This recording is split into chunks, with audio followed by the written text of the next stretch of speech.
सार कोनड़ी कणिया पे बल खावे रे भैया बाजू बंधन को झनकारो उड़ो जावे रे सो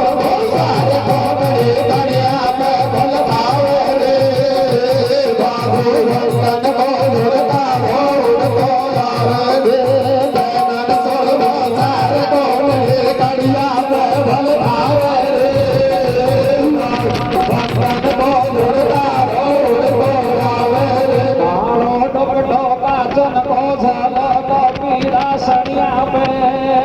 दोनों आंगन में हाथ फूल कोनड़ी कणिया पे कारो आंगन कणिया पे आंगन में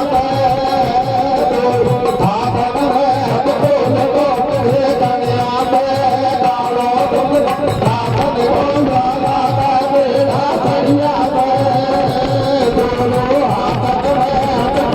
कोनड़ी कणिया पे शीश लेने को चली सलोचना रामादल की ठानी अरे सब सेना ने देख नार को बात जान की जानी बंदर भालू कहे राम से अब के रावण आरो और मेघनाथ को घोर सिया को वापस देवा लारो जब भी चंद्र ने रामचंद्र की सेना समझाई रिया धोखा मत रहिजो बातों लड़ेगो लड़ाई रिया है और तो मेघनाथ की शीश को ले आई जब राम कह रो सब सेना से यासु कछु मत खींचो और मेघनाथ को शीश नार को वापस लौटा दीजो अब होगा बेलू मैं सती वो पति को दे दे शीश और रघुवर से विनती करे वा रामादल के बीच सलोचना है जो लंकापुरी से रामादल के लिए रवाना हो जाती है और इधर तो बंदर भालू को एक स्त्री आके देख करके ये समझ जाते हैं आ रही काम भी कुछ ऐसा ही था कि हो गया बंदर भालू ने विचार किया कि लंका का सबसे बड़ा योद्धा था कुंभकर्ण भी मर गया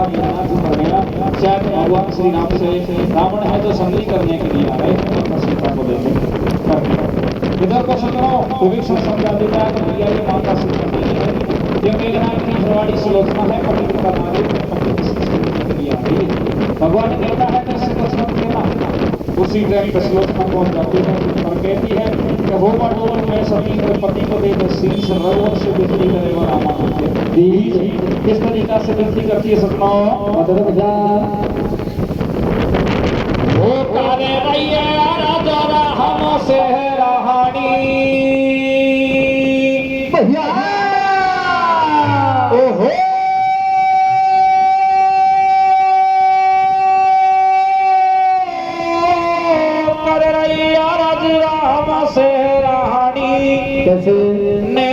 नीर बरसियो पहाड़ी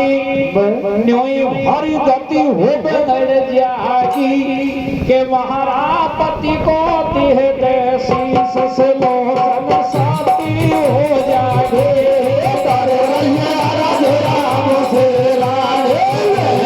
नीर बरसियो पहाड़ी बदल जागे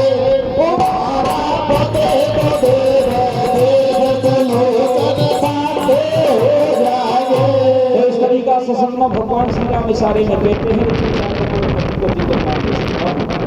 सलोचना कहती है कि संसार से अगर जुड़ना है तो ये बेईमानी है नासवान है इसमें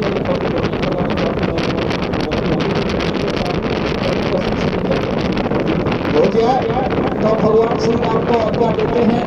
लेकिन स्वर्ग 5 होते हैं हाँ 5 तरह की बुद्धि होती है जितने आदमी होते हैं उतनी ही अलग अलग खोपड़ी होती है अलग अलग बुद्धि होती है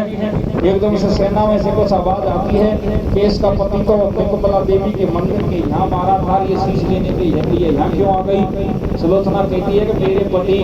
तो निकुंबला देवी के आगे ही मरा था लेकिन लक्ष्मण मेरे पति की शीश को लेकर आए हैं बिल्कुल तुझे इस बात का क्या पता तुम्हारे पास प्रमाण क्या है सलोचना कहती है कि मेरे पति ने पूजा करता है मेरे पास में गई एक के बताया ये प्रमाण है इतनी बात को सुन करके सेना हंस जाती है भगवान से कहती है भगवान आप तो कहते हैं पति को मारिए या तो 100% सफेद झूठ बोल रही है इतनी बात को सुन के ही भगवान के उपदेश पहुंच जाती है क्योंकि परमात्मा जब अपने भक्त की हंसी सुनते हैं तो उसके अंदर ऐसा एक भाव आ जाता है जो रोक नहीं सकते लेकिन क्या किया जाए सेना इतनी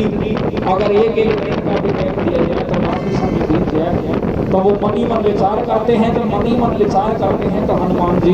के हृदय में माता सीता और भगवान श्री राम का निवास स्थान है। और वो हनुमान जी समझ जाते हैं, बीच में आ जाते हैं, भगवान से कहते हैं भगवान मुझे भी इस बात का पता नहीं है और मेरी भी शंका है कि जब इसके पति के शीश को ये लेने के लिए आई है, इसके पति की भुजा इसके पास में गई, लिख के बताया तो कटी हुई भुजा लिख सकती है, तो पति का शीश यही है और वो हंस के कह भी सकता है, कुछ बोल भी सकता है, इसकी परीक्षा हो जाएगी। तो भगवान श्री राम समझ जाते हैं कि हनुमान जी ने वो कार्य कर दिया जो कई वर्षों तक नहीं होता, आज एक क्षण में कर दिया। ये पतिव्रता नारी को मुझे पक्का भरोसा है कि अगर ये अपने पर आ जाएगी इसके पति के शीश को जरूर हंसना पड़ेगा। तो सजनों, सुलोचना अपने पति के शीश के सामने हाथ जोड़ के खड़ी हो जाती है, कुछ मार्मिक शब्द इस तरीका के कह देती है कि हे स्वामी, अगर मुझे पता होता तो और दिनों की भांति मैं तेरी भुजा पूछती, तिलक करती, आरती करती और जौरण में भेजती, और आज अगर दादा की शंका ही तो मैं मेरे पिता देव को और भगवा देती, पिताजी को और बलवा लेती, तुम्हारा बॉडीगार्ड बना के, हिमायती बना के जब तेरे साथ में भेजती, जब मैं देखती लोगों को तुझे मारने वाला कौन है। इतनी बात कर सकते ही वो कटा हुआ शीश वो खोपड़ी हंस के कहती है कि हे प्राण प्यारी क्यों पागल हो रही है, तुम्हारे पिता ने ही मेरा वध किया है। सुलोचना के बीच में और लक्ष्मण के बीच में एक बाप बेटी का संबंध था। सजनों, अब यह प्रसंग सारी सेना प्रसन्न हो जाती है, पतिव्रता नारी का प्रमाण आ जाता है। तो भगवान श्री राम भी प्रसन्न, सेना प्रसन्न, वहां से जाते हैं और सुलोचना को बायजित लंका पहुंचा के आते हैं, सती करा के आते हैं। यही ये कथा का प्रसंग हो जाता है। बोल वृंदावन बिहारी लाल की जय।